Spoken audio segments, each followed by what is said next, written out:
Comment tu vas?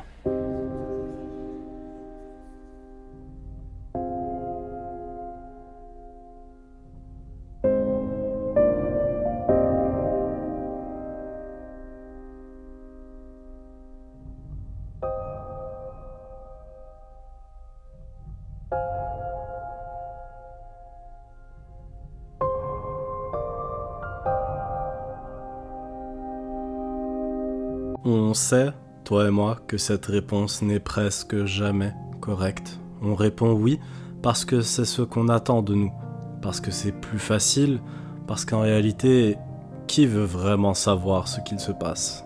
Et combien de fois as-tu ressenti ce poids inexplicable, cette pression invisible, incompréhensible, qui se développe lorsque tu te retrouves seul? Tu sombres alors dans un océan de pensées obscures. Et chaque matin, on refait surface pour repartir de plus belle. Mais que se passe-t-il quand ces pensées négatives nous submergent complètement? Quand on coule profondément jusqu'à se retrouver prisonnier dans nos pensées, on entre alors dans notre espace confiné.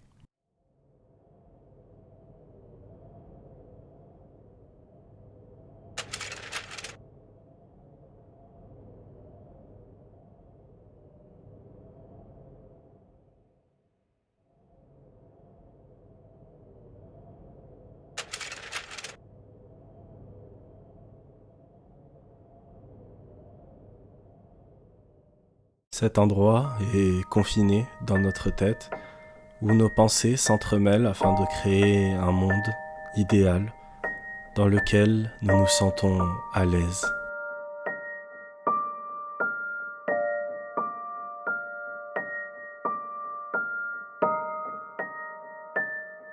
Pourquoi en arrive-t-on là?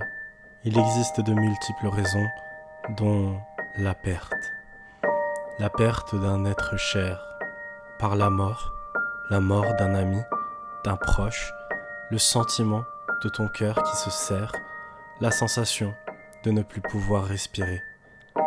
Puis le vide, l'impression qu'une partie de toi est partie avec eux et que ce vide ne sera jamais comblé. Te souviens-tu de cette personne, celle avec qui tu étais persuadé de finir ta vie, celle qui à chaque fois que tu revois son sourire, ton cœur se serre, comme si elle était morte. Elle est partie sans explication logique, et cet échec, tu le portes, tu culpabilises, tu penses que c'est de ta faute si on en est arrivé là, mais tu ne sais pas pourquoi. Alors, comment sortir de l'espace blanc? On peut s'égarer et attendre indéfiniment que le temps passe et que plus personne ne sache qui l'on est. Il existe aussi une façon radicale de quitter cet endroit. Cette façon, horrible, terrifiante, c'est celle que choisissent ceux qui décident que cette vie ne vaut plus la peine d'être vécue.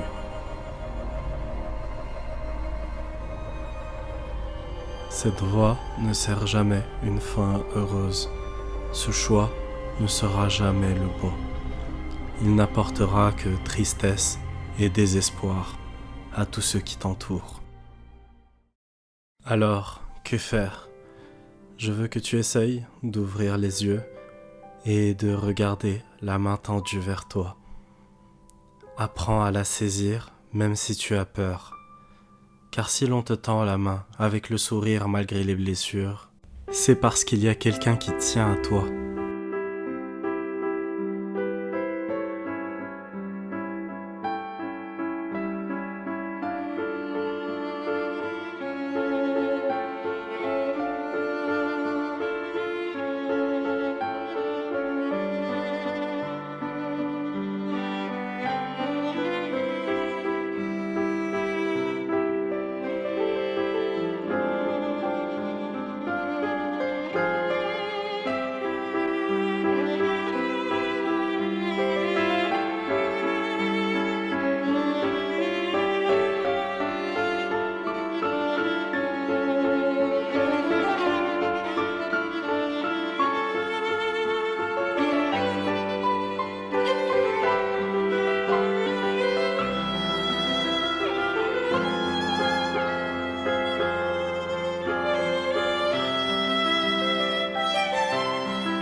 Alors laisse-moi te reposer la question.